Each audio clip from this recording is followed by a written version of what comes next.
সুপ্রিয় শিক্ষার্থী, আসসালামু আলাইকুম। আশা করি তোমরা সকলেই ভালো আছো। এই বিকেল বেলায় তোমাদেরকে সকলকেই এই অনলাইন ক্লাসে স্বাগত জানাচ্ছি। মূলত আজ এবং আগামীকাল এই 2 দিন তোমাদের বিশেষভাবে দ্বাদশ শ্রেণীর ক্লাসের রুটিন দেওয়া হয়েছে, তোমরা ইতিমধ্যেই জানো।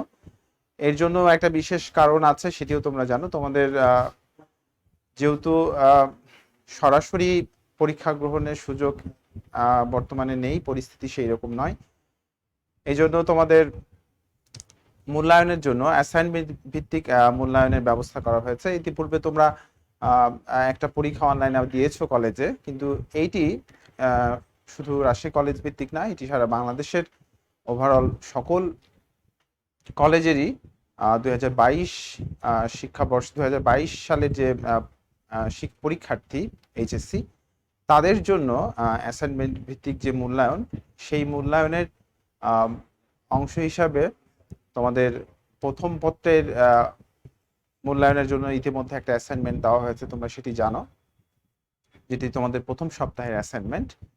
এবং তোমরা গত কাল কিংবা গত পরশু দিন দ্বিতীয় যে অ্যাসাইনমেন্টটি, সেটিও তোমরা হাতে পেয়েছো। এবং এই অ্যাসাইনমেন্টটি একটু পার্থক্য হচ্ছে আগের অ্যাসাইনমেন্টের তুলনায়, সেটি হচ্ছে এই অ্যাসাইনমেন্টটা কিন্তু তোমাদের যে দ্বিতীয় পত্র, সেই দ্বিতীয় পত্রের একটা অধ্যায় থেকে, অর্থাৎ দ্বিতীয় অধ্যায় থেকে এই অ্যাসাইনমেন্টটি, যার কারণে আমাদের যে ধারাবাহিক যে রুটিনটা ছিল এর আগে ক্লাসের, সেই জায়গাটা কিছুটা ব্যত্যয় করে, যেহেতু তোমাদের এই অ্যাসাইনমেন্টগুলো জমা দেওয়ার সময় খুব বেশি নেই, আগামী 30 তারিখের মধ্যে তোমাদের প্রথম এবং দ্বিতীয় সপ্তাহে যে অ্যাসাইনমেন্টটা, সেই দুটোই জমা দিতে হবে। যে কারণে তোমাদের এই 2 দিনের শিডিউলটা পরিবর্তন করে আবার আমরা দ্বাদশ শ্রেণীর তোমাদের যে অ্যাসাইনমেন্ট দেওয়া হয়েছে, সেই অ্যাসাইনমেন্টের উপর ভিত্তি করে এই 2 দিন দুটো ক্লাস পরিচালিত হবে, যার প্রথম ক্লাস আজকে। ইনশাল্লাহ আগামী ক্লাসেও আমি তোমাদের সাথে থাকব।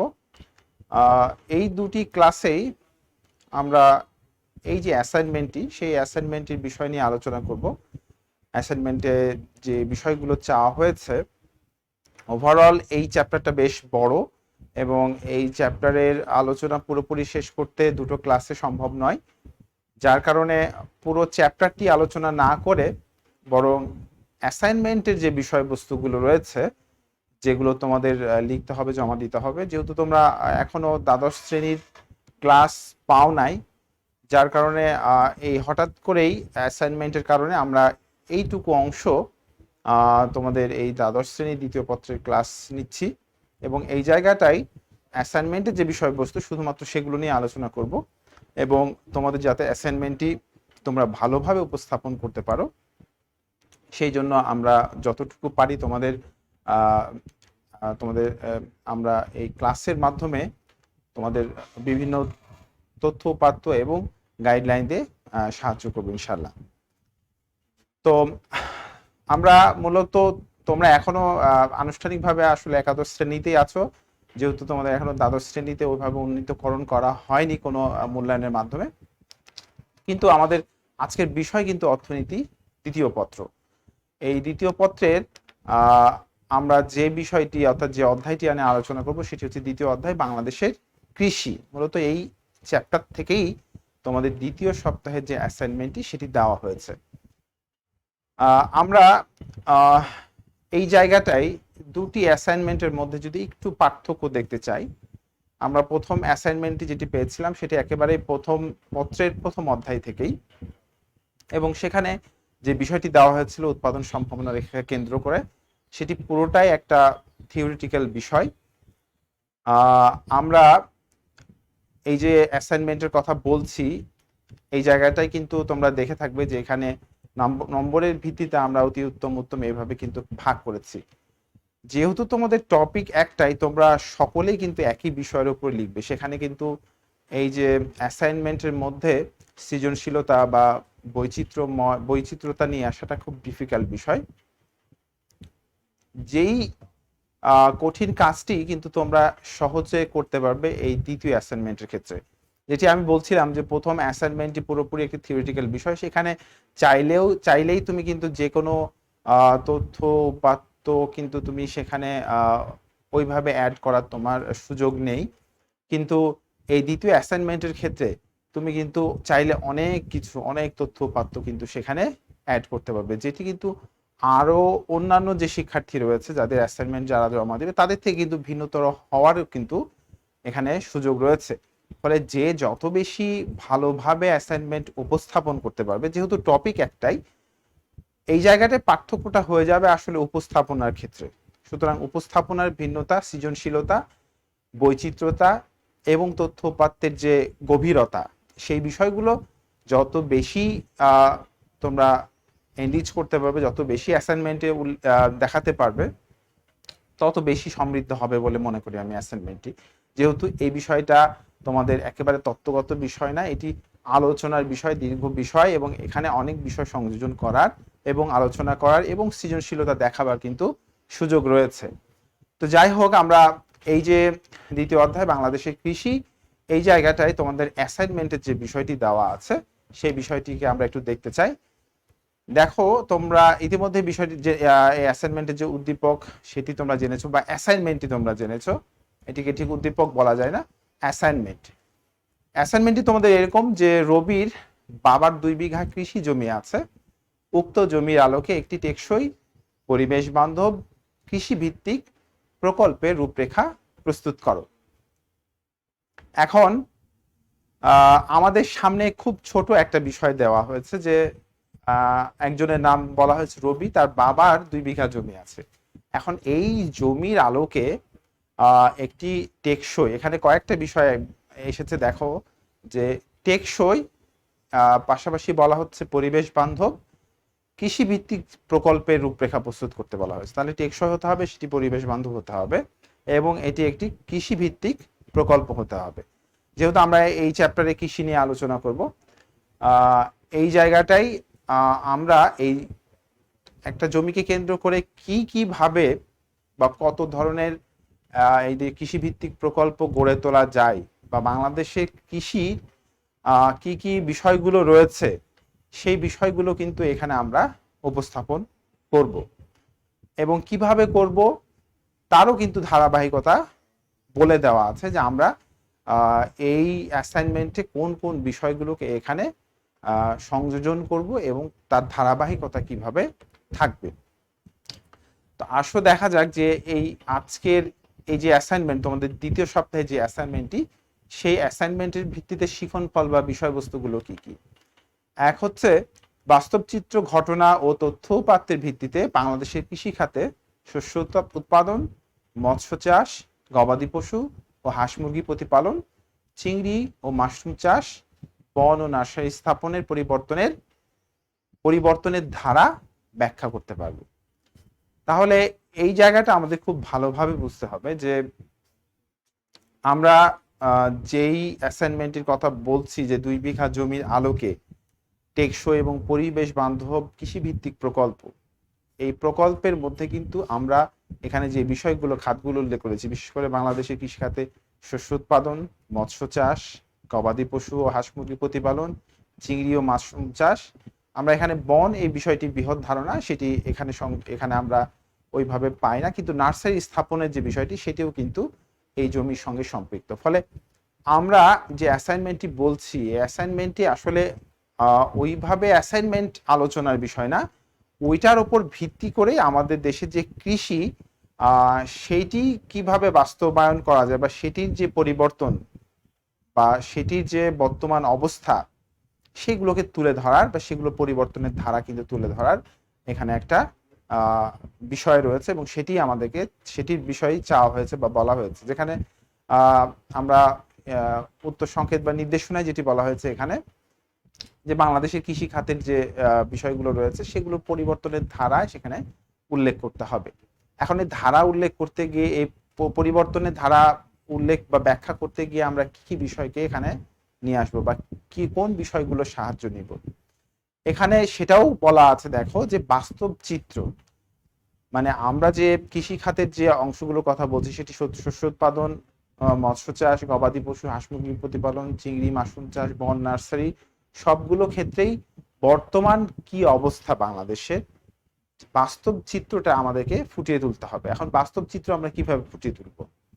এখানে ফুটিয়ে তোলার বিষয়গুলো যেটি আছে সেটি হচ্ছে যে বিভিন্ন তথ্যের মাধ্যমে বা এই সকল বিষয়ের ক্ষেত্রে এগুলোর উৎপাদনের পরিমাণ এবং জিডিপিতে এটি এইগুলোর অংশ কতটুকু, এই বিভিন্নভাবে কিন্তু বা এখানে কি পরিমাণ শ্রমিক নিয়োজিত রয়েছে, এটি কর্মসংস্থানে কিভাবে সহায়তা করছে, কতটুকু জিডিপিতে অবদান রাখছে, এরকম নানাবিধ বিষয় কিন্তু আমরা এই বাস্তব চিত্র অর্থাৎ এইগুলোর ক্ষেত্রে বাস্তব চিত্র হিসাবে কিন্তু এখানে উপস্থাপন করতে পারি।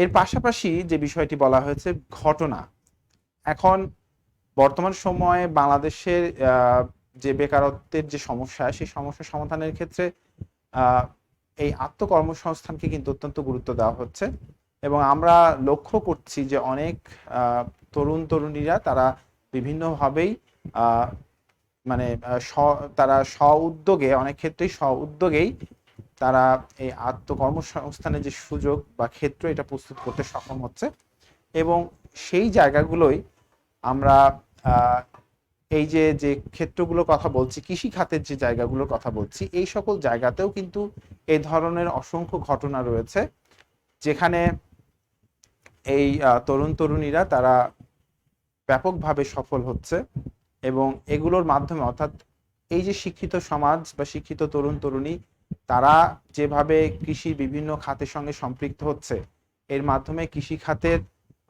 উন্নয়নের পাশাপাশি এই খাতটিকে আরো বেশি সমৃদ্ধ করারও কিন্তু একটা সুযোগ তৈরি হয়েছে। ফলে এই ধরনের নানা ঘটনা আমাদের জানা মতে বা তোমাদের জানা মতে যদি এরকম কোনো ঘটনা থাকে বা কোনো প্রতিবেদনের মাধ্যমে তোমরা যদি জেনে থাকো বা কোনো যদি এরকম পত্রপত্রিকা টেলিভিশনে কোনো প্রতিবেদন তোমরা পাও যেটি বাস্তব ঘটনা, সেটিও কিন্তু তোমরা এখানে এই যে কৃষি খাতের যে বিষয়গুলো বলা হচ্ছে সেগুলোর যে পরিবর্তন, এই পরিবর্তনের ধারা ব্যাখ্যা করতেও কিন্তু এই ঘটনাগুলোকে তোমাকে ব্যবহার করতে হবে। তোমাদের জানা বা এরকম তোমরা যদি কোনো পেয়ে থাকো, কোনো জায়গায় প্রতিবেদন আকারে পেয়ে থাকো, আমি সেজন্যই বললাম যে আসলে এই যে দ্বিতীয় সপ্তাহে যে অ্যাসাইনমেন্টটি সেটিকে তুমি অনেকটাই তোমার সৃজনশীলতা দিয়ে কিন্তু এটিকে উপস্থাপন করতে সক্ষম হবে এবং চাইলেই কিন্তু তুমি এর মধ্যে অনেক ধরনের বৈচিত্র্য নিয়ে আসতে সক্ষম। এরপর যেটি বলা হয়েছে যে তথ্য উপাত্তের ভিত্তিতে, এটি খুবই গুরুত্বপূর্ণ একটি বিষয় যে আমরা এখানে বাংলাদেশের কৃষি খাতের যে অংশগুলো যে বিষয়গুলো কথা বলছি, শস্য উৎপাদন, মৎস্য চাষ, গবাদি পশু, হাঁস মুরগি প্রতিপালন, চিংড়ি, মাশরুম, বন নার্সারি, সবগুলো ক্ষেত্রে কিন্তু আমাদের দেশের এই এই বিষয়গুলোর সাথে সম্পৃক্ত বিভিন্ন প্রতিষ্ঠান তারা কিন্তু এগুলো তথ্য উপাত্ত কিন্তু প্রকাশ করে থাকে। সুতরাং আমরা যখনই এই বিষয়গুলোর পরিবর্তনের ধারা ব্যাখ্যা করতে যাব, এখানে অবশ্যই অবশ্যই আমাদেরকে এগুলোর ক্ষেত্রে তথ্য উপাত্ত অর্থাৎ এই যে পরিবর্তনের ধারা ব্যাখ্যার ক্ষেত্রে বিগত সময়ে বর্তমান সময়ে কি পরিমাণ উৎপাদন, তার একটা পরিবর্তনের ধারাবাহিকতা কিন্তু আমাদেরকে ব্যাখ্যা করতে হবে, যার জন্য তথ্য উপাত্ত এটিও এই অংশটাকে ব্যাখ্যা করার জন্য অত্যন্ত গুরুত্বপূর্ণ। তাহলে আমরা এই শিখন ফলটার উপরে বেশি গুরুত্ব দিব এজন্যই যে যে এটি একটি বিস্তারিত বিষয়, কারণ আমরা দেখছি যে এখানে অনেকগুলো টপিক আছে, শস্য উৎপাদন, মৎস্য, এগুলোকে যদি প্রত্যেকটাকে আমি আলাদা আলাদাভাবে দেখাতে যাই তাহলে কিন্তু এটি আকারেও বেশ খানিকটা বড় হয়ে যাবে। তারপরেও যেহেতু এগুলোকে স্পেসিফিক ভাবে সেখানে তুলে তুলে তুলে তুলে দেওয়া হয়েছে, ফলে এগুলোকে কোনোটাকে কিন্তু স্কিপ করে যাওয়ার কোনো সুযোগ নেই। আমরা চাইলে এগুলোকে সংক্ষেপে কিন্তু তথ্যবহুল ভাবেও কিন্তু উপস্থাপন করতে পারি। তো সেই জায়গাটাই তোমরা তোমাদের পারদর্শিতা বা সৃজনশীলতা দেখাবে বলে আমি আশা করি। আর এই বিষয়গুলোতে তথ্য উপাত্ত এটি কিন্তু হালনাগাদ হওয়াটা অত্যন্ত জরুরি, অর্থাৎ আপডেট তথ্য, সর্বশেষ যে তথ্যগুলো তুমি একেবারে যদি 5 বছর বা 6 বছর আগের তথ্য ব্যবহার করো তাহলে কিন্তু এটির যে ধারাবাহিকতা পরিবর্তনে সেটি আমরা কিন্তু বুঝতে পারবো না যে এর পরবর্তী সময় যেহেতু অনেক সময় পার হয়ে গিয়েছে, এই সময় এসে এটির কি পরিবর্তন হচ্ছে বা উৎপাদনের ক্ষেত্রে এটি কিভাবে পরিবর্তিত হচ্ছে সেই বিষয়গুলো কিন্তু গ্যাপ থেকে যাবে। ফলে তোমাদের সর্বশেষ যে তথ্য সেই পর্যন্ত অন্তত দেখাতে হবে। পূর্বের অনেক তথ্য থাকলে সেগুলোকে তুমি নির্দিষ্ট সময় ব্যবধানের মাধ্যমে তুমি দেখাতে পারো, প্রতি বছরে যদি না দেখাও, কিন্তু সর্বশেষ যে বছর সেটির তথ্যটা দেওয়া অত্যন্ত জরুরি। এবার দ্বিতীয় যে বিষয়টি রয়েছে সেটি হচ্ছে বাংলাদেশের কৃষিতে পরিবেশ দূষণ, বৈশ্বিক উষ্ণতা ও জলবায়ু পরিবর্তনজনিত প্রভাব চিহ্নিত করে বিদ্যমান সংকট উত্তরণ এবং অভিযোজনের উপায় অনুসন্ধান করতে পারবে। তোমাদের মোট 4টি শিক্ষণফল বা বিষয়বস্তু রয়েছে, যার 2টি আজকে আলোচিত হবে। এই 2টি আগামী ক্লাসে বাকি 2টো নিয়ে আলোচনা করব। তাহলে আমাদের দ্বিতীয় যে বিষয়টি শিক্ষণফলটি বা বিষয়বস্তুটি রয়েছে, দেখো যে বাংলাদেশের কৃষিতে পরিবেশ দূষণ। এখানে পরিবেশ দূষণ, এটা আমরা জানি এটি একটি অত্যন্ত গুরুত্বপূর্ণ সমস্যা, শুধু বাংলাদেশে নয়, এটি সারা বিশ্বব্যাপী। এই বিষয়টি আমাদের এখানে জানা এবং সেটিকে ভালোভাবে বোঝা অত্যন্ত জরুরি। জরুরি কেন? কারণ কৃষি এবং পরিবেশ বা জলবায়ু, এই বিষয়টি কিন্তু একে অপরের সঙ্গে একেবারেই ওতপ্রোতভাবে সম্পর্কিত। আমরা কোনোভাবেই কিন্তু পরিবেশকে বাদ দিয়ে কৃষিকে আলাদাভাবে চিন্তা করতে পারি না। যার কারণে কৃষির ক্ষেত্রে, বাংলাদেশের কৃষির ক্ষেত্রে এই যে পরিবেশ দূষণ বা বৈশ্বিক উষ্ণতা এবং জলবায়ু পরিবর্তন, এটির কি ধরনের প্রভাব পড়ছে, এই প্রভাবগুলো চিহ্নিত করতে হবে এবং চিহ্নিত করে তার বিদ্যমান সংকট উত্তরণ এবং অভিযোজনের উপায় কিন্তু অনুসন্ধান করতে পারবে তোমরা। এই যে অ্যাসাইনমেন্টটি দেওয়া হয়েছে সেই জায়গাতে তোমাদের এই বিষয়টিও কিন্তু দেখাতে হবে যে কিভাবে তোমরা এই বাংলাদেশ কৃষিতে পরিবেশ দূষণ, বৈশ্বিক উষ্ণতা, জলবায়ু পরিবর্তনজনিত প্রভাবগুলো চিহ্নিত করবে এবং সেগুলো উত্তরণের, সংকট উত্তরণ এবং অভিযোজনের উপায় কিভাবে অনুসন্ধান করতে পারবে। এখানে তোমাদের বইয়ে অবশ্যই কিছু বিষয় আলোচনা করা আছে, তবে এর বাইরেও আমি তোমাদের 2টো চ্যাপ্টার, আমাদের সর্বশেষ যে অর্থনৈতিক সমীক্ষা 2020-21 এখনো বের হয়নি, বের হলে তোমাদের সেইটির তথ্য দিলে সবচেয়ে ভালো হতো। অর্থনৈতিক সমীক্ষা 2020-এর কৃষি এবং এই যে পরিবেশ সংক্রান্ত যে চ্যাপ্টারটি আছে, এই 2টো তোমাদের ক্লাস শেষে তোমাদের কমেন্ট সেকশনে দিয়ে দেওয়া হবে। তোমরা সেখান থেকে এই বিষয়গুলো কিন্তু হেল্প পাবে। কারণটা বলি যে এই বইগুলোতে সাধারণত তথ্য যেগুলো দেওয়া থাকে এগুলো সাধারণত একটু পুরনো বা ব্যাকডেটেড থাকে। একদম আপডেট যে তথ্য সেগুলো বইয়ে সবসময় আসে না, যার কারণে আমাদের কিন্তু অন্যান্য যে উৎসগুলো, সেই উৎসগুলো কিন্তু হেল্প নিতে হবে। আরেকটা বিষয় বলি, যখন তোমরা এই বিভিন্ন উৎস থেকে তথ্যগুলো সংযোজন করবে, তোমরা চেষ্টা করবে অবশ্যই কোন উৎস থেকে তথ্যগুলো নিয়েছে সেগুলো একটু সংক্ষেপে নিচে লিখে দেওয়ার জন্য। তাহলে আমরা দ্বিতীয় যে বিষয়টি দেখছি যে বাংলাদেশের কৃষিতে পরিবেশ দূষণ, বৈশ্বিক উষ্ণতা ও জলবায়ু পরিবর্তনজনিত যে প্রভাব, সেটি চিহ্নিত করে বিদ্যমান সংকট উত্তরণ এবং অভিযোজনের উপায় অনুসন্ধান করতে পারবে। এই জায়গাটাই তোমরা কিভাবে এই অভিযোজনের উপায় হতে পারে বা অভিযোজন করা যায় সেই বিষয়গুলো তোমরা এখানে তুলে ধরতে পারবে। এখানে একটু বিষয় বলে নিই যে আমরা তো জলবায়ু পরিবর্তনজনিত প্রভাব সেটি বুঝতেই পারছি যে কি কি সমস্যাগুলো হয়। এখন এই সমস্যাগুলো বা বিদ্যমান সংকট উত্তরণ, এই উত্তরণের উপায়গুলো আমরা সেখান থেকেই পেয়ে যাব, কিন্তু অভিযোজনের উপায় যেটি বলা হচ্ছে সেই বিষয়টি একটু এখানে আলোচনার বিষয়। সেটি হচ্ছে যে অভিযোজন, এটির ইংরেজি শব্দ হচ্ছে অ্যাডাপ্টেশন, যেটিকে অন্য বাংলা এভাবে বলা হয় যে খাপ খাওয়ানো। তো এই পরিবর্তিত পরিস্থিতিতে কিভাবে কৃষিকে খাপ খাওয়ানো যায় বা পরিবর্তিত পরিস্থিতিতে আমরা কিভাবে এই আমাদের কৃষির সঙ্গে যে বিষয়গুলো সম্পৃক্ত সেগুলোকে কিভাবে আমরা খাপ খাওয়াতে পারি, সেই বিষয়টি নিয়ে আমরা এখানে আলোচনা করব, দীর্ঘ আলোচনা করব। তো আমরা প্রথম যে শিখন ফলটি, সেই শিখন ফলে যাব। প্রথমেই হচ্ছে শস্য উৎপাদন। আমরা ওভারঅল এইটি কৃষির আলোচনা হচ্ছে এবং এই কৃষির মধ্যে আমরা জানি যে বেশ কিছু বিষয় আছে। তার মধ্যে প্রথমত হলো শস্য উৎপাদন, দ্বিতীয়ত হলো মৎস্য, এরপর গবাদি পশু, হাঁস মুরগি এবং সর্বশেষ রয়েছে বনজ সম্পদ। অর্থাৎ আমরা যদি কৃষির উপখাতগুলো চিহ্নিত করি তাহলে এভাবে দেখানো যায়। এবং এই কৃষির মধ্যে সবচেয়ে বড় যে উপখাত সেটি হচ্ছে শস্য উৎপাদন। আমরা একটু যদি কৃষি সম্পর্কে বলতে চাই খুব সংক্ষেপে, সেটি হচ্ছে বাংলাদেশের আমরা যে কৃষি জানি যে বাংলাদেশের অর্থনীতি এটি কৃষি নির্ভর অর্থনীতি, এখনো বলা যায় কৃষি নির্ভর অর্থনীতি। কিন্তু একটু আমরা তথ্যগত দিক দিয়ে যদি বলি তাহলে অনেক ক্ষেত্রেই এই এই যে কথাটি বললাম সেটি হয়তো বিশ্বাসযোগ্য নাও হতে পারে। যেমন আমরা যদি বলি যে জিডিপিতে বাংলাদেশে কৃষির অবদান কত, তাহলে আমরা একেবারে সর্বশেষ তথ্য অনুযায়ী এটা বলতে পারি যে জিডিপিতে বাংলাদেশের কৃষির অবদান মাত্র 13.35%। তাহলে এইটি একটু সামঞ্জস্যহীন হয়ে যাচ্ছে মনে হচ্ছে, যেখানে আমরা বলছি যে কৃষি নির্ভর অর্থনীতি অথচ কৃষির অবদান জিডিপিতে মাত্র 13.35%।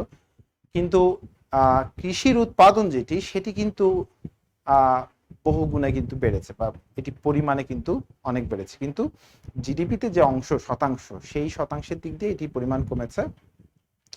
তবে এটি মেজর কোনো ফ্যাক্ট না। আমাদের শিল্প এগিয়ে যাচ্ছে, এর পাশাপাশি আমাদের যে সেবা খাত সেটির পরিমাণ আরো বেশি।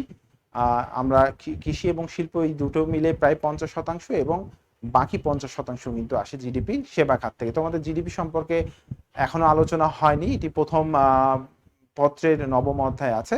আমরা জিডিপি যখন বলবো তখন এই জিডিপির যে বাংলাদেশের যে জিডিপিতে কোন খাতের কি অবদান, এগুলো নিয়ে তখন বিস্তারিত আলোচনা হবে। এখন আপাতত আমরা শুধু কৃষির মধ্যে অন্তর্ভুক্ত থাকি।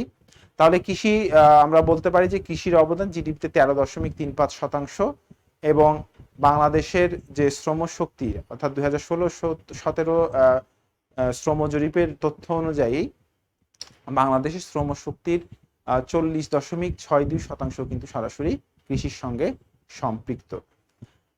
বাংলাদেশের এই যে এই কৃষির যে উপখাতগুলোর কথা বললাম, প্রথমেই বলেছি শস্য উৎপাদন। এই শস্য উৎপাদনের অবদানই মূলত কৃষির যে অবদান তার মধ্যে সর্বাধিক। এই শস্য উৎপাদনের ক্ষেত্রে আমরা বাংলাদেশে যে উৎপাদিত শস্যগুলোকে সেগুলোকে প্রধানত দুই ভাগে ভাগ করে থাকি। একটি হচ্ছে যে আমরা জানি অর্থকারী ফসল, আর একটি হচ্ছে আমরা যেটি খাদ্যদ্রব্য হিসাবে গ্রহণ করে থাকি শস্য হিসাবে। তো এই দুই ধরনের ফসলই বাংলাদেশে এই শস্য উৎপাদনের মধ্যে অন্তর্ভুক্ত। আমরা বাংলাদেশে এই যে শস্য উৎপাদন, এটির পরিমাণ এবং বিভিন্ন সময়ে এটি পরিমাণ এবং পরিবর্তন যে ধারা, সেটি আমরা দেখার চেষ্টা করব এটি চিত্রের মাধ্যমে, চিত্র না একটি ছকের মাধ্যমে, আসলে টেবিলের মাধ্যমে, যেখানে এটি দেখানো হয়েছে আসলে লক্ষ মেট্রিক টনে। আমাদের এখানে কিন্তু সবগুলোই খাদ্যশস্য দেখানো হয়েছে, আমরা কিন্তু অর্থকরী ফসল কিন্তু এখানে দেখাইনি। আমরা জানি খাদ্যশস্য হিসাবে কোনগুলোকে বলা হয়, ধান, গম, ভুট্টা, তারপরে এই যে এখানে আরো যে ডাল রয়েছে, শাকসবজি রয়েছে, এই বিষয়গুলো কিন্তু আমরা খাদ্যশস্যের মধ্যে অন্তর্ভুক্ত করি।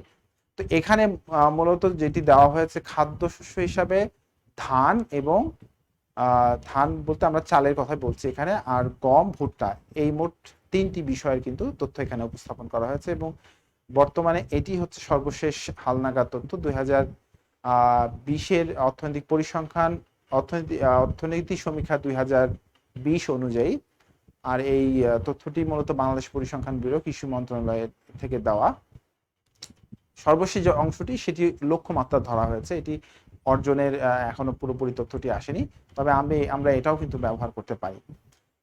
এই যে টেবিলটা দেওয়া হয়েছে এখানে কিন্তু আমরা 2012-13 থেকে 2019-20 পর্যন্ত এখানে চালের মধ্যে আউশ, আমন এবং বোরো এই 3টির উৎপাদনের পরিমাণ দেখতে পাচ্ছি। সেখানে এই পরিমাণগুলো দিয়েই কিন্তু আমরা এই পরিবর্তনের ধারাটাকে ব্যাখ্যা করতে পারি।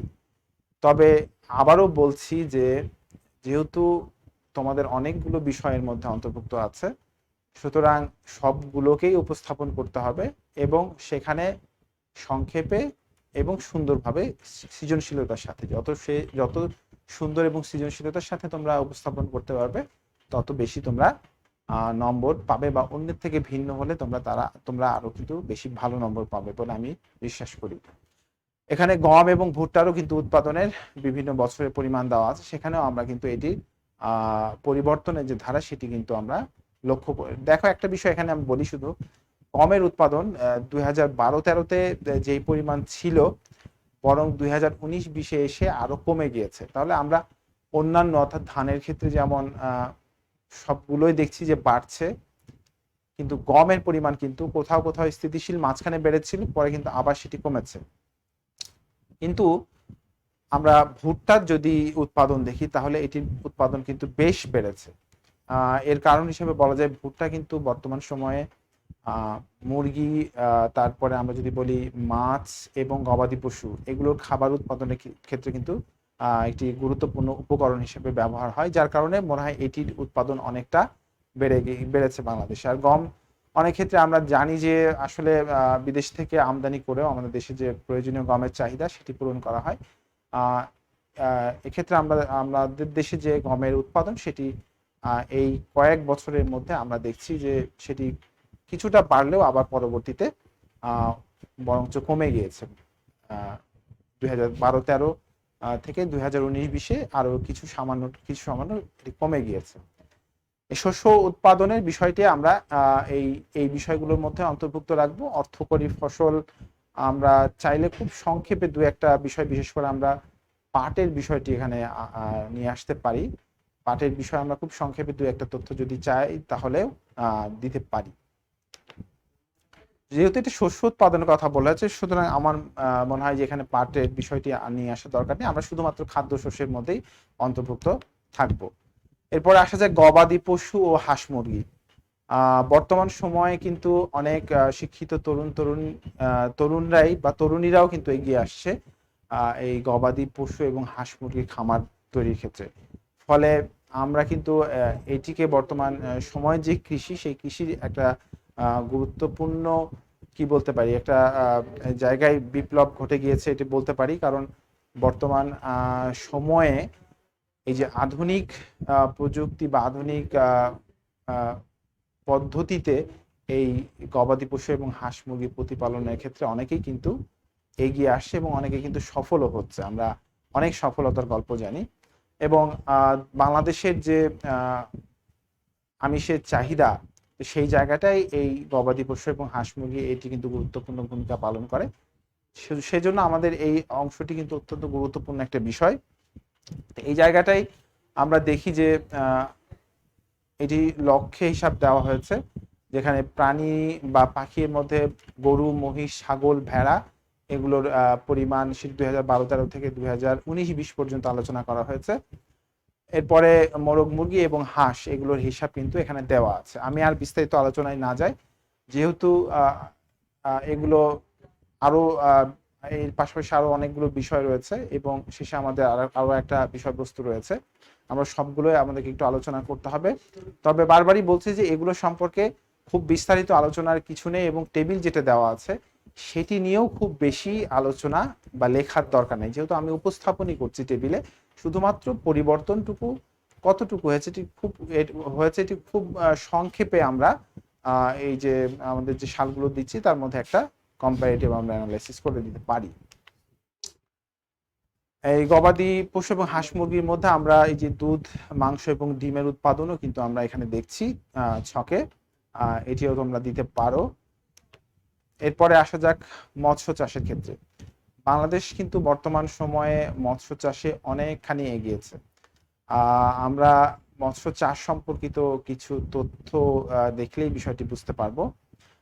প্রথমত জিডিপিতে মৎস্য খাতের অবদান কিন্তু 3.52%। এরপর কৃষিজ জিডিপি, যেটা আমরা যদি শুধু কৃষির যে মোট উৎপাদন বা জিডিপিতে অংশ সেটিকে যদি আমরা 100-তে কনভার্ট করি, তাহলে তার কিন্তু প্রায় 26.37% কিন্তু মৎস্য খাতের অবদান। এরপরে দেখো যে মোট রপ্তানি আয়ের 1.39% আসে কিন্তু মৎস্য খাত থেকে। সুতরাং রপ্তানি আয়েরও একটা বড় উৎস কিন্তু আমাদের মৎস্য সম্পদ বা মৎস্য চাষ। এরপর যে বিষয়টি দেখো যে the state of world fisheries and aquaculture 2020 অনুযায়ী বাংলাদেশের অভ্যন্তরীণ যে মুক্ত জলাশয়, সে মুক্ত জলাশয়ে মাছ উৎপাদনে বাংলাদেশ কিন্তু সারা বিশ্বে তৃতীয় স্থানে রয়েছে এবং বদ্ধ জলাশয় অর্থাৎ চাষকৃত যে মাছ, সেই মাছ উৎপাদনে বাংলাদেশের অবস্থান পঞ্চম। এবং আরো একটি তথ্য যেটি খুবই গুরুত্বপূর্ণ, সেটি হচ্ছে মাছ উৎপাদন বৃদ্ধিতে বাংলাদেশের অবস্থান কিন্তু সর্বশেষ যে অবস্থান সেটি হচ্ছে দ্বিতীয়। অর্থাৎ এই যে উৎপাদনের পরিমাণ বৃদ্ধি, এই বৃদ্ধির ক্ষেত্রে প্রথমে আছে ইন্দোনেশিয়া, তাদের উৎপাদন বৃদ্ধি 12%, এরপরে কিন্তু বাংলাদেশের অবস্থান, বাংলাদেশের উৎপাদন বৃদ্ধি 9%-এর মতো।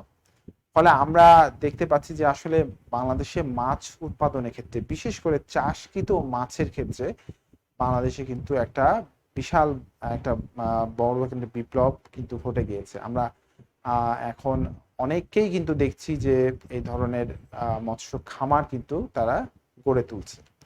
আমি এই জায়গাটাই তোমাদের আরো একবার স্মরণ করিয়ে দিতে চাই যে তোমাদের যে অ্যাসাইনমেন্টটি বলা হয়েছে, যেখানে আমরা বলেছি, যেখানে আমরা একটু আগে দেখালাম যে 2 বিঘা যে জমির কথা বলা হয়েছে, সেই জমির প্রেক্ষিতে বা জমির আলোকে আমরা কি বলেছি, টেকসই, পরিবেশ বান্ধব এবং কৃষি ভিত্তিক প্রকল্প। এখন আমি যে বিষয়গুলো নিয়ে আলোচনা করলাম, এর আগে শস্য উৎপাদনের কথা বলা হয়েছে এবং তারপরে মৎস্য, পশুপালন ও হাঁস মুরগি এবং মৎস্য চাষ। আমরা কিন্তু এই সবগুলোই কিন্তু এই জমিকে কেন্দ্র করে কিন্তু এই প্রকল্পগুলো গড়ে তুলতে পারি। এখন কেন গড়ে তুলবো বা এর বর্তমান পরিস্থিতি কি, বা এটা বর্তমানের বাজার কেমন, এটি উৎপাদন করলে কতটুকু লাভবান হওয়া যায়, বা এটি কতটুকু জায়গায় কি পরিমাণ উৎপাদন করা সম্ভব হয়, কিভাবে লাভবান হওয়া যায়, খরচ কেমন, এখান থেকে প্রফিট কেমন, এই সবগুলো বিষয় কিন্তু এখানে অন্তর্ভুক্ত। আমরা যদিও বিষয়গুলোকে এত ডিটেলসে হয়তো আলোচনা করার সুযোগ পাবো না, কিন্তু যেহেতু এখানে আমাদের বলা হয়েছে যে প্রকল্পের রূপরেখা বর্ণনা করো বা প্রদান করো, তো সেই ক্ষেত্রে প্রকল্প কিন্তু এই সবগুলোই হতে পারে। পশুপালন একটা প্রকল্প হতে পারে, মৎস্য চাষ হতে পারে, সেখানে হাঁস মুরগি পালনও কিন্তু প্রকল্প হতে পারে। এখন এটি কিভাবে টেকসই হবে এবং পরিবেশ বান্ধব হবে সেই বিষয়টি আলোচনার বিষয়। যে টেকসই একটা বিষয় আলোচনা আমাদের আসছে যে সাস্টেনেবল ডেভেলপমেন্ট গোলের ক্ষেত্রে আমরা জানি যে টেকসই অর্থনীতির উপর বেশি গুরুত্ব আরোপ করা হচ্ছে। টেকসই অর্থনীতির ক্ষেত্রে যেটি আসলে টিকে থাকবে, অর্থাৎ পরিবর্তিত পরিস্থিতির সাথে সেটি খাপ খাইয়ে টিকে থাকবে, বা আমরা অনেক সময় এটিকে বলতে পারি, টেকসই অর্থনীতিকে অনেকভাবে বলা যায়। এভাবে বলা যায় যে টেকসই অর্থনীতি সেটাকেই বলা হয় যেটি পরিবেশ বান্ধব, অর্থাৎ পরিবেশকে ক্ষতিগ্রস্ত না করে। এখন আমরা যে প্রকল্পগুলোর কথা বলছি, এগুলোর উৎপাদনের ক্ষেত্রেও কিন্তু এই পরিবেশ বান্ধব বা আধুনিক পদ্ধতি কিন্তু প্রয়োগ করা যেতে পারে। যেমন আমরা শস্য উৎপাদনের ক্ষেত্রে এখন জানি যে সার প্রয়োগের ক্ষেত্রে কিন্তু অনেক ধরনের পরিবর্তন এসেছে। আমরা পূর্বের যে ধ্যান ধারণা যে অতি বেশি পরিমাণ সার দিলেই বেশি উৎপাদন হবে, বিষয়টি আসলে কিন্তু তা নয়। এক্ষেত্রে সার প্রয়োগের ক্ষেত্রেও যে আধুনিকতা বা প্রযুক্তি বা নতুনত্ব যেগুলো এসেছে, সেগুলোকে কিন্তু আমরা প্রয়োগ করে কিন্তু এটাকে টেকসই প্রকল্প হিসাবে গড়ে তুলতে পারি। পাশাপাশি এটি কিভাবে পরিবেশ বান্ধব হবে, যেমন এভাবে বলা যেতে পারে যে একটা যদি এই 2 বিঘা জমির উপর কি করা হয়, একটা মৎস্য খামার প্রকল্প করা হয়, তাহলে এইটিকে আমরা আরো কিভাবে পরিবেশ বান্ধব করতে পারি। এই প্রকল্প এই এই যে মৎস্য খামার গড়ে তোলার জন্য যে পুকুর খনন বা দিঘি কাটা হবে, সেটির চতুর্দিক দিয়ে যদি কি করা হয়, বিভিন্ন ফলজ এবং সবজি চাষ যদি করা হয়, তাহলে কিন্তু এটি আরো বেশি কিন্তু এটিকে পরিবেশ বান্ধব করবে। বা আমরা এমন কোনো উৎপাদনের মধ্যে যাব না যেটি আসলে পরিবেশের যে যে একটা গঠন রয়েছে বা পরিবেশের যে একটা ভারসাম্য রয়েছে, সেই ভারসাম্যটিকে যাতে বিনষ্ট না করে। সুতরাং এই যে প্রকল্পগুলো, এই প্রকল্পগুলোকে টেকসই এবং পরিবেশ বান্ধব করতে হলে আধুনিক প্রযুক্তি, জ্ঞান, দক্ষতা এগুলোর কিন্তু প্রয়োগ করতে হবে। সুতরাং আমরা আগের যে ধ্যান ধারণা, যেমন এমন হতে পারে যে ধান আমরা যে চাষ করছি, ধান আবাদ করছি, এই ধান ক্ষেতের মধ্যেও কিন্তু মাছ চাষ করা যায় সমন্বিত কৃষির ক্ষেত্রে। আবার আমরা এখন এই যে ধান বা অন্যান্য যে ফসলগুলো আবাদ করছি এর এর মধ্যে কিন্তু সমন্বিত চাষের মধ্যে কিন্তু অন্যান্য ফসলও কিন্তু উৎপাদন করা যায়। ফলে এগুলোকে আরো বেশি কিভাবে উৎপাদনশীল এবং টেকসই করা যায় সেই বিষয়টি কিন্তু এর মধ্যেই চলে আসে, আলোচনার মধ্যেই চলে আসে। এরপর আছে দেখো যে বাংলাদেশ মাছ উৎপাদন বৃদ্ধিতে বিশ্বে দ্বিতীয়, যেটি একটু আগেই বললাম। এই মৎস্য চাষের বিষয়টা যদি আমরা একটু দেখতে চাই তাহলে এইটিও আমরা এই তথ্য থেকে পেয়ে যাব, অর্থাৎ তোমাদেরকে আমি এই তথ্যগুলো অবশ্যই দিয়ে দিব এতে বলে আগেই বললাম যেটি যে অর্থনৈতিক সমীক্ষা 2020-এর এই দুটো চ্যাপ্টার অর্থাৎ কৃষি এবং পরিবেশ সংক্রান্ত যে চ্যাপ্টার দুটি সেই দুটো তোমাদেরকে দিয়ে দেওয়া হবে, তোমরা এই সব তথ্য কিন্তু পাবে। এখন এখানে আমরা মৎস্য চাষে যে বিষয়টি দেখছি দেখো, অভ্যন্তরীণ অর্থাৎ অভ্যন্তরীণ মুক্ত জলাশয়ের ক্ষেত্রে সেখানে নদী এবং সুন্দরবন, বিল, কাপ্তাই হ্রদ এবং প্লাবন যে ভূমি রয়েছে সেগুলোর বিভিন্ন সময় আমরা উৎপাদনের পরিমাণ সেটি লক্ষ মেট্রিক টন দেখতে পাচ্ছি মাছের উৎপাদন। এর পাশাপাশি আমরা চাষকৃত যে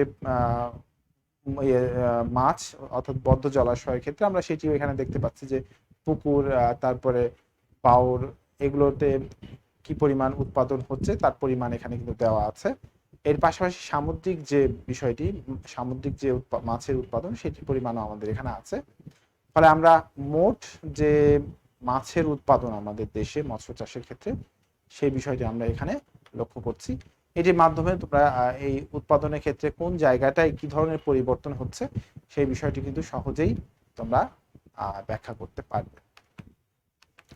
এরপরে আসা যাক চিংড়ি, আমাদের মাছেরই একটা অংশ চিংড়িটাকে আলাদাভাবে দেখানোর কারণ এইটাই যে বাংলাদেশের ক্ষেত্রে যে রপ্তানি পণ্যগুলো রয়েছে, আমরা যদি শিল্প পণ্যের বাইরে কৃষি পণ্যের বিষয়ে যাই তাহলে চিংড়ি কিন্তু একটা অন্যতম রপ্তানি পণ্য, হিমায়িত চিংড়ি। এটিকে আরো অন্যান্য ভাবে অবশ্য রপ্তানি করা যায়, গুঁড়া হিসাবে শুকিয়েও কিন্তু রপ্তানি হয়। তো এই চিংড়ি যেটিকে বলা হয় রপ্তানি ক্ষেত্রে এটি বাংলাদেশের ক্ষেত্রে বলা হয় হোয়াইট গোল্ড, সাদা সোনা হিসাবে চিহ্নিত করা হয় চিংড়িকে। চিংড়ি উৎপাদনে কিন্তু বাংলাদেশে বিপুল সম্ভাবনা এবং সুযোগ রয়েছে। তো সেই সম্ভাবনা এবং সুযোগকে কাজে লাগিয়ে বাংলাদেশে চিংড়ি উৎপাদন বৃদ্ধি এবং রপ্তানি আয়ের ক্ষেত্রে একটি গুরুত্বপূর্ণ অংশ বা গুরুত্বপূর্ণ ভূমিকা কিন্তু চিংড়ি পালন করছে। তো চিংড়ির উৎপাদনের ক্ষেত্রে আমরা জানি যে চিংড়ি প্রধানত দুই প্রকার, একটা হচ্ছে বাগদা চিংড়ি, একটা গলদা চিংড়ি। এই দুটোর মধ্যে তোমরা পার্থক্য এইভাবে দিতে পারো যে আসলে বাগদা চিংড়ি যেটি সেটি হচ্ছে লোনা পানিতে যেটি চাষ হয় এবং এটি মূলত ওই যে উপকূলীয় এলাকায় লোনা পানিকে ব্যবহার করে বিভিন্নভাবে ব্যবহার করে সেই চিংড়ি চাষ করা হয়। আর গলদা চিংড়ি এটি লোনা পানিতে হয়, অন্যান্য পানিতে অর্থাৎ মিঠা পানি সব ধরনের জায়গাতে এটি হয়ে থাকে। এটিও চাষ করা হয় এবং এই গলদা চিংড়ি কিন্তু অনেক প্রজাতির, প্রায় 100 প্রজাতি হয়ে থাকে এবং এটির চাহিদাও কিন্তু অনেক।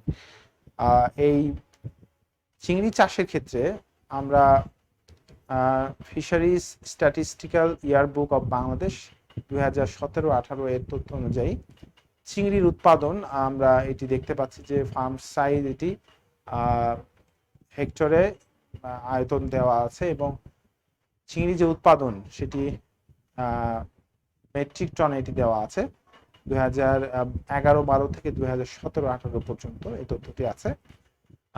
সর্বশেষ যে তথ্যটি এটি অর্থনৈতিক সমীক্ষাতে সেভাবে দেওয়া নাই, তোমরা ওখানে আছে ওইটির পরিমাণটা তোমরা এখানে সংযোজন করতে পারো। এর আগে আমরা মাছের যে উৎপাদন দেখলাম সেই মাছের উৎপাদনের ক্ষেত্রেও কিন্তু চিংড়ির উৎপাদনকে আলাদাভাবে সেখানে দেখানো হয়েছে, তাহলে সেই তথ্যটিকে আমরা এখানে সংযোজন করতে পারি। তাহলে আমরা চিংড়ির উৎপাদনের ক্ষেত্রে যে ধারাবাহিকতা বা এই যে পরিবর্তন সেটিও কিন্তু আমরা এখানে লক্ষ্য করছি। তবে এক্ষেত্রে কিছুটা আমরা ভিন্নতা দেখছি যে চিংড়ির উৎপাদন কিছুটা কমেছে আমরা যদি বলি 14-15 থেকে 2017-18-তে। তো সেই জায়গাটাই চিংড়ি উৎপাদনের ক্ষেত্রে যে অঞ্চলগুলো সেই অঞ্চলগুলো বিভিন্ন সময় প্রাকৃতিক দুর্যোগের কারণে ক্ষতিগ্রস্ত হয়ে থাকে, বিশেষ করে উপকূলীয় এলাকা। চিংড়ি ঘের আমরা জানি অনেক সময় এই প্রাকৃতিক দুর্যোগগুলোতে নষ্ট হয়। এর বাইরেও যেহেতু এটি রপ্তানির সঙ্গে অধিক সম্পৃক্ত, রপ্তানি পরিমাণ বা রপ্তানি চাহিদা যদি হ্রাস পায় তাহলে সেক্ষেত্রে উৎপাদনও কিছুটা কমে যেতে পারে। তো তোমরা এটি কমে যাওয়ার কারণটুকু যদি খুব সংক্ষেপে ব্যাখ্যা করো তাহলেও কিন্তু এটির যে আলোচনা পরিবর্তনের ধারা সেটি যে আলোচনা সেটি কিন্তু সম্পূর্ণ হবে। তা আমরা চিংড়ির পরে এবার আসি যে মাশরুম চাষ।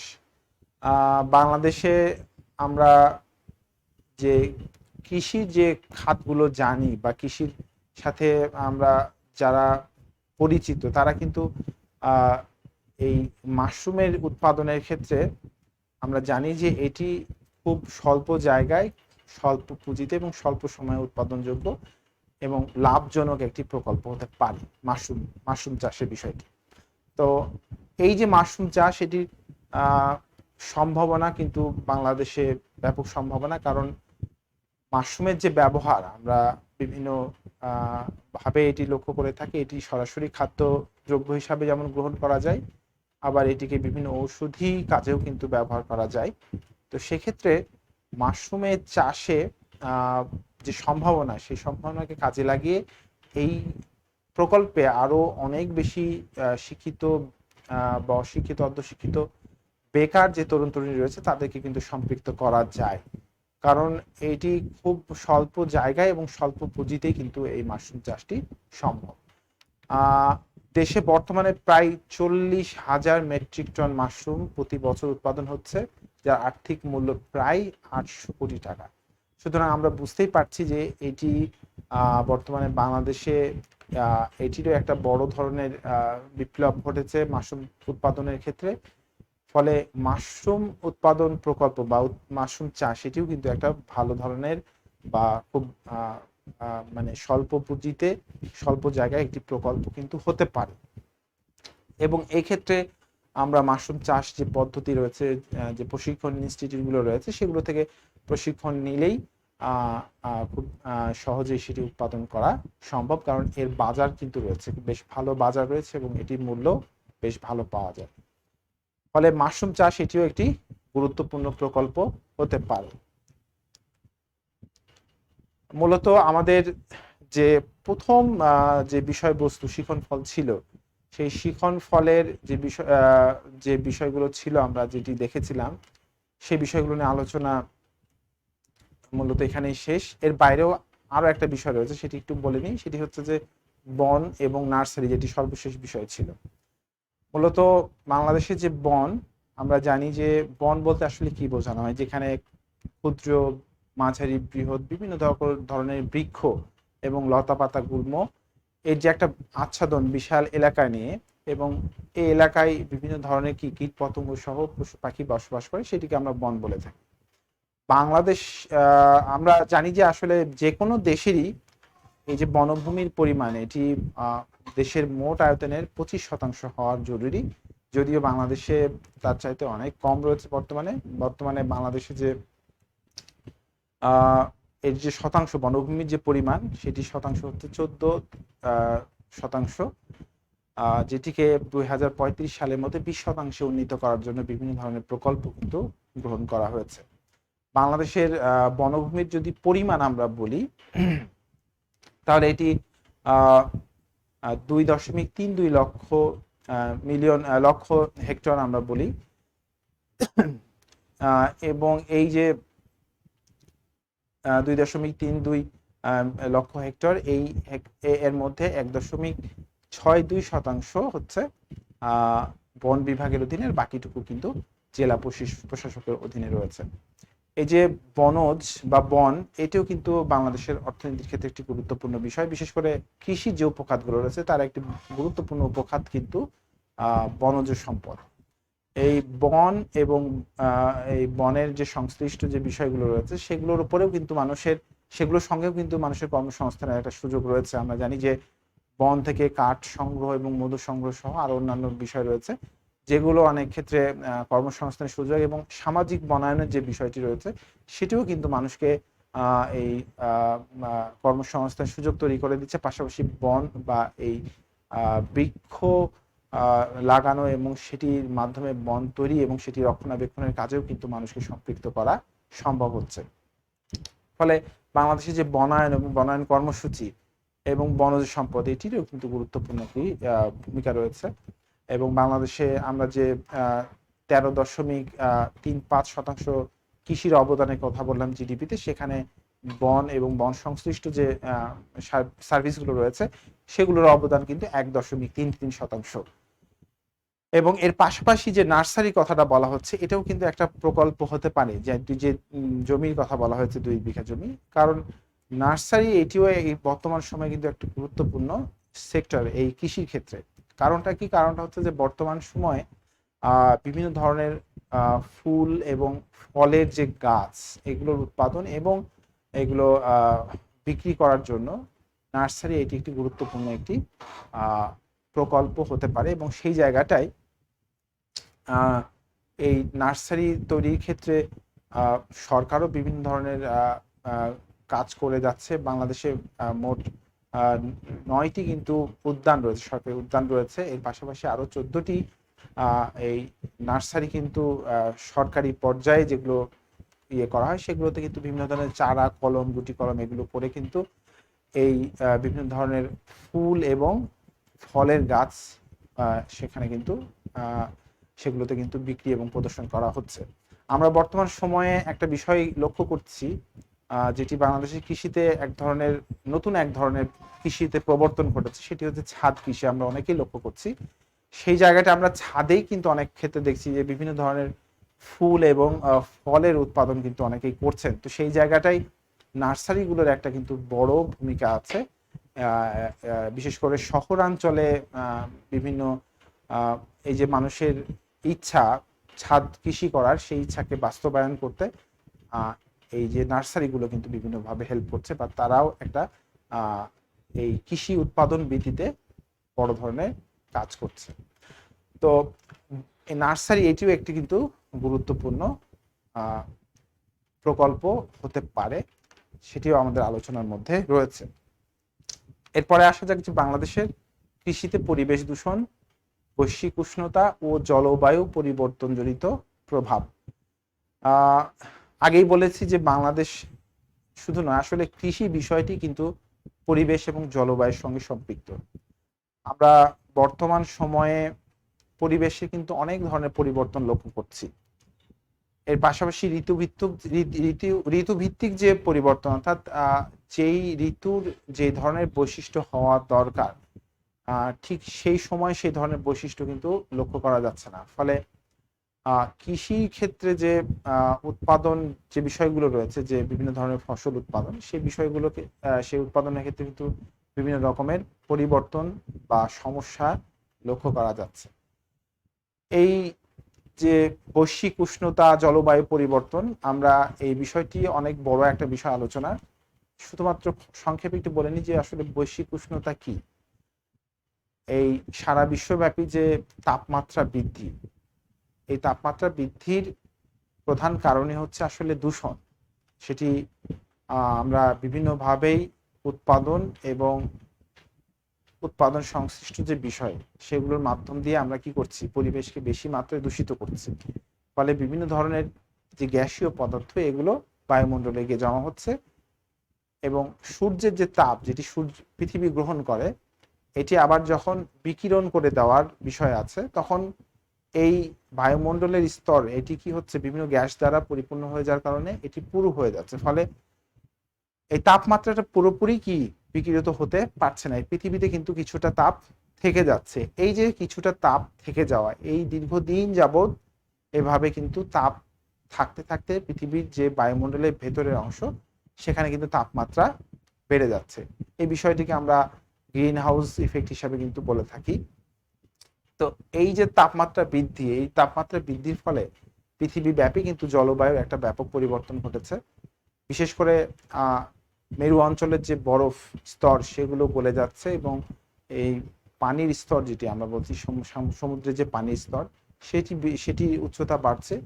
পাশাপাশি তাপমাত্রা বৃদ্ধিজনিত কারণে অনেকগুলো ফসলের কিন্তু উৎপাদন ব্যাহত হচ্ছে, এবং আমরা বিভিন্ন গ্যাসীয় পদার্থ বায়ুমণ্ডলে নির্গমন করাই বায়ুমণ্ডলের যে ওজোন স্তর, যেটি সূর্যের অতিবেগুনি রশ্মিকে কি করে, প্রোটেক্ট করে, যেটি সরাসরি পৃথিবীতে আসতে বাধা দেয়, সে ওজোন স্তর কিন্তু ক্ষয় হয়ে যাচ্ছে। ফলে সরাসরি তাপ বা এই যে সূর্যের যে অতিবেগুনি রশ্মি সেটি প্রবেশ করায় এটি বিভিন্ন ধরনের ফসল যেগুলো রয়েছে এই ফসলগুলোর বিভিন্ন ধরনের কিন্তু নতুন নতুন রোগ বালাই কিন্তু হচ্ছে। ফলে এই বিষয়গুলো কিন্তু আমাদের কৃষির ওপর একটা মারাত্মক ঝুঁকি বর্তমান সময়। তো এর প্রভাবগুলো কি কি আমরা প্রথমে জেনে নিই, তারপরে সেটির মানে সেই সংকট উত্তরণ এবং অভিযোজনের উপায় নিয়ে কথা বলবো। প্রথমে যেটি বলা আছে যে সমুদ্র পৃষ্ঠের উচ্চতা বেড়ে যাবে, যেটি একটু আগেই বললাম যে বরফ স্তর গলে গিয়ে সমুদ্র পৃষ্ঠের উচ্চতা বাড়ছে। যদি এভাবে সমুদ্র পৃষ্ঠের উচ্চতা বাড়তে থাকে তাহলে আগামী 1 দশক বা 2 দশকের মধ্যে দেখা যাবে যে সমুদ্র উপকূলীয় যে এলাকাগুলো রয়েছে সেগুলো কিন্তু প্লাবিত হয়ে যাওয়ার একটা বিপুল সম্ভাবনা রয়েছে। এর ফলে বিপুল পরিমাণ মানুষ কিন্তু উদ্বাস্তু হবে, উৎপাদন কিন্তু ক্ষতিগ্রস্ত হবে। এবং আমরা জানি যে এই অঞ্চলগুলোতে যে সকল সম্পদ এবং এর সঙ্গে সংশ্লিষ্ট যে কর্মকাণ্ডগুলো ছিল সেগুলো কিন্তু বাধাগ্রস্ত হবে। এরপরে প্রাকৃতিক দুর্যোগ কিন্তু বাড়বে। আমরা এখন কিন্তু অনেক ধরনের প্রাকৃতিক দুর্যোগ লক্ষ্য করছি। মূলত এই প্রাকৃতিক দুর্যোগ বৃদ্ধি পাওয়ার একটি বড় কারণ হচ্ছে এই বৈশ্বিক উষ্ণতা বা পরিবেশ দূষণ এবং জলবায়ু পরিবর্তন। উৎপাদন হ্রাস পাবে, অর্থাৎ বিভিন্ন ধরনের রোগ বালাই এই ধরনের উৎপাদনের ক্ষেত্রে, শস্য উৎপাদনের ক্ষেত্রে দেখা দিবে। ফলে উৎপাদনের পরিমাণ কিন্তু হ্রাস পাবে যদি সেগুলোর ক্ষেত্রে নতুন নতুন গবেষণা এবং সেই সমস্যা সমাধানের ক্ষেত্রে যদি ব্যবস্থা গ্রহণ না করা হয়। লবণাক্ততার হার বৃদ্ধি পাবে, অর্থাৎ সামুদ্রিক যে লোনা জল সেটা যখন উপকূলীয় এলাকায় প্রবেশ করবে তখন কিন্তু উপকূলীয় এলাকার লবণাক্ততা বাড়বে এবং এই লবণাক্ততা বৃদ্ধির ফলে বিভিন্ন ধরনের যে উৎপাদন, শস্য উৎপাদন সেগুলো কিন্তু বাধাগ্রস্ত হবে। কৃষিভূমি হ্রাস পাবে, অর্থাৎ উপকূলীয় এলাকা সহ অন্যান্য যে এলাকাগুলো রয়েছে বিশেষ করে যেগুলো প্লাবিত হয়ে থাকে, সেটি নদী তীরবর্তীও হতে পারে, সেই জায়গাগুলোর কিন্তু জমিগুলো কিন্তু কি হয়ে যাবে, পানির নিচে তলিয়ে যাবে। ফলে কৃষিভূমি হ্রাস পাবে। এছাড়াও আমরা কিন্তু কৃষিভূমি হ্রাসের একটা অন্যতম কারণ দেখি প্রতি বছর বন্যায় এই যে নদী ভাঙন, এটি কিন্তু একটা বড় কারণ কৃষিভূমি হ্রাসের ক্ষেত্রে। খাবার পানির সংকট এটিও একটা বড় সমস্যা, কারণ এই লবণাক্ততা বৃদ্ধি এবং এই যে ভূগর্ভস্থ পানির অতিরিক্ত উত্তোলন, এর ফলে একসময় কিন্তু এই খাবার পানির সংকট দেখা দিতে পারে। চাষাবাদ ব্যাহত, অর্থাৎ এই যে চাষ, আমরা খাদ্যশস্য উৎপাদনের ক্ষেত্রে যে চাষাবাদ এটিও কিন্তু ব্যাহত হবে। এই আমরা যদি বলি যে কোনো কোনো ক্ষেত্রে লবণাক্ত পানির প্রবেশ, আবার কোনো কোনো ক্ষেত্রে আমরা যদি বলি খরা, যেটিও একটি প্রাকৃতিক দুর্যোগের মধ্যে পড়ে। এরপর অতিবৃষ্টি, অনাবৃষ্টি, সবগুলো কারণেই কিন্তু চাষাবাদ কিন্তু মারাত্মকভাবেই কিন্তু ব্যাহত হয়ে থাকে। খাদ্য সংকট, অর্থাৎ যদি উৎপাদন হ্রাস পায়, চাষাবাদ ব্যাহত হয়, তাহলে কি স্বাভাবিকভাবেই খাদ্য উৎপাদন কিন্তু কমবে এবং খাদ্য সংকট দেখা দেওয়ার কিন্তু একটা সম্ভাবনা রয়েছে। নদীর প্রবাহ পরিবর্তন হয়ে যাওয়ার একটা বিপুল সম্ভাবনা, অর্থাৎ সমুদ্রের পৃষ্ঠের উচ্চতা বৃদ্ধির কারণে পানির চাপ কিন্তু নদীর দিকে বাড়বে, ফলে নদীর গতিপথ কিন্তু ভিন্ন দিকে প্রভাবিত হতে পারে। এটি দ্বারাও কিন্তু চাষাবাদ মারাত্মক হারে ক্ষতিগ্রস্ত হতে পারে। রোগের প্রকোপ বৃদ্ধি, অর্থাৎ নানাবিধ নতুন নতুন রোগে কিন্তু প্রকোপ দেখা দেবে, যেগুলো আগে কিন্তু কখনোই ছিল না। ফলে এই ধরনের রোগের ক্ষেত্রে পূর্ব থেকে যেহেতু কোনো ধরনের প্রস্তুতি থাকে না, ফলে প্রাথমিকভাবে এই রোগ কাটিয়ে ওঠা কিন্তু খুব দুরূহ ব্যাপার হয়ে যায়। ফলে এই উৎপাদন কিন্তু মারাত্মকভাবে ক্ষতিগ্রস্ত হওয়ার একটা সম্ভাবনা থাকে। জীববৈচিত্র্যের যে একটা স্বাভাবিক পরিবেশ থাকে সেটি কিন্তু ধ্বংস হয়ে যাবে। বিভিন্ন ধরনের পশু পাখি সহ কীটপতঙ্গ এবং জলজ প্রাণী কিন্তু বিলুপ্ত হয়ে যাচ্ছে এই প্রাকৃতিক এই পরিবেশ এবং বৈশ্বিক উষ্ণতা, জলবায়ু পরিবর্তনের কারণে, যার ফলে জীববৈচিত্র্য কিন্তু মারাত্মকভাবে হুমকির সম্মুখীন। উদ্বাস্তু সমস্যা, অর্থাৎ এই যে উপকূলীয় অঞ্চলে যদি প্লাবিত হয়ে যায় তাহলে বিপুল পরিমাণ মানুষ কিন্তু সেখানে উদ্বাস্তু হবে। তারা বেকার হয়ে যাবে, দারিদ্রতা বাড়বে, তাদের মধ্যে রোগ বালাই বাড়বে। ফলে উদ্বাস্তু সমস্যা একটা বড় সমস্যা, সেটি দেখা দেওয়ার সম্ভাবনা রয়েছে। আমরা এগুলো জানলাম আমাদের এই যে কৃষিতে যে পরিবেশ দূষণ এবং বৈশ্বিক উষ্ণতা ও জলবায়ু পরিবর্তনের ফলে কি কি প্রভাব পড়তে পারে। এর বাইরেও কিন্তু আরো প্রভাব থাকতে পারে। আমি আগেই বলেছি যে এইখানেই তোমাদের সৃজনশীলতা এবং বৈচিত্র্য নিয়ে আসার একটা বড় সুযোগ, যে তোমরা কে কত বেশি সেটিকে সমৃদ্ধ করতে পারছো। যেমন এখানে যে পয়েন্টগুলো দেওয়া আছে এগুলো তো অবশ্যই থাকতে পারে, এর বাইরেও তোমরা কিন্তু আরো পড়াশোনা করে এই বিষয়গুলো নিয়ে আরো চর্চা করে কিন্তু আরো অন্যান্য নতুন নতুন তথ্য কিন্তু তোমরা নিয়ে আসতে পারো, যার মাধ্যমে কি হবে, তুমি তোমার যে অ্যাসাইনমেন্ট সেটি অন্য অ্যাসাইনমেন্টের চাইতে কিন্তু ভিন্ন হবে, ভিন্ন দর হবে। ফলে তুমি কিন্তু অন্যভাবে মূল্যায়িত হবে। ফলে আমি বারবারই যেটি বলছি যে এই যে দ্বিতীয় পত্রের এই অ্যাসাইনমেন্টটি, এটির ক্ষেত্রে তোমাদের বৈচিত্র্যতা, একজনের তুলনায় অন্যজনের যে উপস্থাপনা, বৈচিত্র্যতা এবং সৃজনশীলতা প্রত্যেককে কিন্তু ভিন্ন হওয়া জরুরি। এরপরে যে সর্বশেষ অংশটুকু আলোচনা করে আজকে ক্লাস শেষ করবো সেটি হচ্ছে অ্যাডাপ্টেশন বা অভিযোজনের কথা বলা হচ্ছে। এই যে জলবায়ু পরিবর্তন, এটি কিন্তু একদিনে সৃষ্টি হয়নি, এটি দীর্ঘদিন ধরে আমরা যে উৎপাদন কর্মকাণ্ড পরিচালনা করে আসছি, বিভিন্ন ধরনের গ্যাসীয় পদার্থ কি করছি, নির্বিচারে বা মানে ব্যাপক হারে আমরা কি করছি, এই বায়ুমণ্ডলে নির্গত করছি। এটির ফলে ধীরে ধীরে ধীরে ধীরে কিন্তু আজকের যে অবস্থান, এবং এটি শুধু আজকে না, আমরা যত দিন যাবে আমরা যদি এই বিষয়টিকে এখানে থামাতে না পারি, তাহলে কিন্তু সামনে কিন্তু ভয়াবহ আরো এই প্রাকৃতিক দুর্যোগ বা জলবায়ু পরিবর্তনজনিত যে প্রভাবগুলো, এগুলো কিন্তু আরো ভয়াবহতা অপেক্ষা করছে। সেটি কিন্তু আমরা এই মুহূর্তে হয়তো ফিল করতে না পারলেও যারা পরিবেশ নিয়ে আলোচনা গবেষণা করে, পরিবেশ নিয়ে ভাবে, তারা কিন্তু অনেকেই শঙ্কিত এবং শঙ্কা প্রকাশ করেছে যে আগামী এক যুগ বা দুই যুগের মধ্যে কিন্তু পৃথিবীর যে বায়ুমণ্ডল, যে জলবায়ু, এটিতে কিন্তু আরো মারাত্মক ধরনের পরিবর্তন আসবে, যেটির ফলে পৃথিবীর কিন্তু অনেক কিছুই ধ্বংসের মুখোমুখি হয়ে যাবে। আমি একটি ছোট্ট একটা বিষয় এখানে তুলে ধরতে চাই এই পরিবেশ সংক্রান্ত বিষয়ে। ছোট্ট একটা মেয়ে, তার নাম হচ্ছে গ্রেটা থুনবার্গ, নেদারল্যান্ডসের একটা মেয়ে, যে 8 বছর বয়সে, মাত্র 8 বছর বয়সে কিন্তু সে এই পরিবেশ পরিবর্তনে, পরিবেশের যে বিরূপ প্রভাব, জলবায়ু পরিবর্তনজনিত যে প্রভাব, সেই পরিবর্তনজনিত প্রভাব নিয়ে কিন্তু সে চিন্তিত, এবং সে কিন্তু ওই এত অল্প বয়সে কিন্তু সে একাই নেদারল্যান্ডসের যে নেদারল্যান্ডসের যে তোমার সংসদ ভবন আছে তার সামনে গিয়ে একাই প্রতিবাদ করে, এবং পরবর্তীতে তাকে কেন্দ্র করে কিন্তু একটা বড় ধরনের এই পরিবেশ আন্দোলন, কিন্তু পরিবেশ রক্ষার যে আন্দোলন, সে আন্দোলন কিন্তু গড়ে ওঠে, এবং সে জাতিসংঘেও কিন্তু এটি নিয়ে ভাষণ দিয়েছে, কথাবার্তা বলেছে, এবং তার ভাষণগুলোও কিন্তু খুবই চমৎকার কিছু উপস্থাপনা এবং কিছু তথ্য কিন্তু তুলে ধরেছে, যেটি আসলে আমাদের আমরা যে বিশ্বব্যাপী যে আমাদের বড় বড় যে নেতাগুলো রয়েছে তাদের চোখে কিন্তু আঙ্গুল দিয়ে দেখিয়ে দেওয়া হয়েছে যে আসলে আমরা কোন পরিস্থিতিতে আছি, যেখানে বিজ্ঞান বারবার সতর্ক করছে, তারপরেও কিন্তু আমরা এই বিষয়গুলোকে গুরুত্ব দিচ্ছি না। যদিও বা আমাদের এই সংক্রান্ত অনেকগুলো আন্তর্জাতিক আমরা যদি বলি যে সংগঠন আছে বা তাদের কিছু নীতিমালা আছে, তারা বিভিন্ন ধরনের পদক্ষেপ গ্রহণ করছে, সেগুলো কিন্তু সব সময় আমরা বাস্তবায়ন লক্ষ্য করছি না। বিশেষ করে তোমাদের এই জায়গাটাই যেই আমি আন্তর্জাতিক সংস্থাটার বিষয়ে একটু কথা বলবো। ইউএনএফসিসি, তাদেরই একটি আন্তর্জাতিক সম্মেলন অনুষ্ঠিত হয়েছিল, যেটিকে বলা হয় COP15।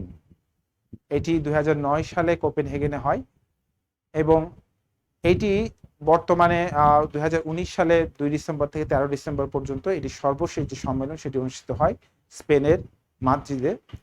এই একটা সংস্থা, তারা COP16-এ কিন্তু এই পরিবেশ এবং জলবায়ু পরিবর্তনজনিত যে প্রভাব, সেটি অ্যাডাপ্টেশনের জন্য বা অভিযোজনের জন্য বেশ কিছু পদক্ষেপের কথা কিন্তু বলেছে। তোমাদের বইয়ে কিন্তু এগুলো নিয়ে আলোচনা করা আছে। তোমরা এর বাইরেও তোমরা নেটে সার্চ দিয়ে কিন্তু এই বিষয়গুলো সম্পর্কে আরো তথ্য কিন্তু জানতে পারবে। এই যে অভিযোজনের কথাটি বলছিলাম, এই জায়গাটাই শুধুমাত্র আন্তর্জাতিক বিভিন্ন সংস্থা বা দেশ কি ব্যবস্থা গ্রহণ করছে সেটি ইম্পর্টেন্ট না, এর বাইরেও কিন্তু আমাদের দেশের অভ্যন্তরেও কিন্তু এই যে অভিযোজনের জন্য বিভিন্ন ধরনের কমিটি গঠন করা হয়েছে, তারাও কিন্তু বিভিন্ন ধরনের কাজ করছে। মূলত এই যে পরিবর্তিত যে জলবায়ু বা এই জলবায়ু পরিবর্তনের যে বর্তমান পরিস্থিতি, এই পরিস্থিতিতে আমাদের উৎপাদন যাতে করে ব্যাহত না হয়, এজন্য এই উৎপাদনের যে বিশেষ করে এলাকা এবং উৎপাদনের উপকরণ, এই বিষয়গুলোতে আর একটু নজর দেওয়া দরকার। যেমন আমাদের উপকূলীয় এলাকাগুলোতে বিভিন্ন ধরনের কার্যক্রম, বেড়িবাঁধ সহ অন্যান্য বাঁধ নির্মাণ, যাতে করে খুব সহজেই এই লবণাক্ত পানি যাতে করে উপকূলে প্রবেশ করতে না পারে, এ ধরনের বিভিন্ন প্রকল্প গ্রহণ করা যেতে পারে। এর পাশাপাশি কৃষিক্ষেত্রে গবেষণার মাধ্যমে নতুন নতুন জাতের ধান, গম এগুলো উৎপাদন, বিশেষ করে আমরা জানি যে লবণাক্ত ক্ষয়িষ্ণু কিন্তু ধান ইতিমধ্যে আবিষ্কার হয়েছে, খরা সহিষ্ণু ধান। যেহেতু আমাদের জলবায়ু পরিবর্তনের প্রভাব সম্পর্কে আমরা কিছুটা হলেও অবগত, এবং এই পরিবর্তনকে মেনে নিয়েই এটার সঙ্গে খাপ খাওয়ানোর জন্য আমাদের প্রচেষ্টা কিন্তু অব্যাহত রয়েছে। উন্নত দেশগুলো তারা বিভিন্নভাবে অঙ্গীকারবদ্ধ যে তাদের উৎপাদন কর্মকাণ্ডের ফলে যে উন্নয়নশীল বা অনুন্নত দেশগুলো ক্ষতিগ্রস্ত হচ্ছে, তারা সেখানে 2020 সালের মধ্যে তারা বলেছিল যে $1000 কোটি তারা কিন্তু সেখানে দিবে। এটার কতটুকু বাস্তবায়ন ঘটেছে সেটি এখনো ঠিক পরিষ্কার নয়। তবে প্রত্যেকটি দেশেরই যেহেতু তারা এই পরিবর্তনজনিত প্রভাবগুলো জানে, সেক্ষেত্রে পরিবেশ এবং বন মন্ত্রণালয় বা অধিদপ্তর রয়েছে, সেই তাদের ক্ষেত্রে এটি গুরুত্বপূর্ণ একটি বিষয় যে এই পরিবেশ এবং জলবায়ু পরিবর্তনজনিত প্রভাব, এগুলোকে পরিস্থিতিগুলোকে মাথায় নিয়েই কিভাবে উৎপাদনকে আরো বাড়ানো যায় বা এগুলোর সঙ্গে একটা অভিযোজনের মাধ্যমে আরো কিভাবে উৎপাদন বৃদ্ধি করা যায়, সেই বিষয়গুলো এখানে গুরুত্ব পাবে বা এগুলো খুবই গুরুত্বপূর্ণ আলোচনার বিষয় আছে বলে আমি মনে করি। তো আজকের মতো আলোচনা এখানে শেষ। এখন তোমাদের যদি কোনো কিছু জানার থাকে, খুব অল্প সময়ের মধ্যে, এমনিতেই সময় চলে গিয়েছে, 5 মিনিটের মধ্যে তোমরা একটু কমেন্টে কেউ জানাবে যদি তোমাদের কোনো স্পেসিফিক জানার বিষয় থাকে। আর তোমাদের যে টপিক দুটোর কথা বললাম, সেই টপিক দুটো অর্থাৎ অর্থনীতি সমীক্ষার দুটো চ্যাপ্টার, কৃষি সম্পর্কিত এবং পরিবেশ সম্পর্কিত, এই দুটো কমেন্টে, তোমাদের কমেন্ট অংশে এটি ছবি আকারে দিয়ে দেওয়া হবে, তোমরা সেখান থেকেই এই তথ্যগুলো পেয়ে যাবে। আমরা একটু কমেন্টগুলো দেখতে চাই যে আসলে যদি কারো কোনো জানার বিষয় থাকে।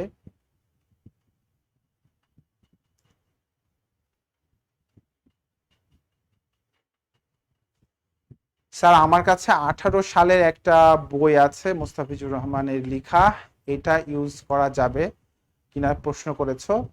আসলে যে কোনো বই থেকেই তুমি লিখতে পারো, বই কোন রাইটারের সেটা ইম্পর্টেন্ট না।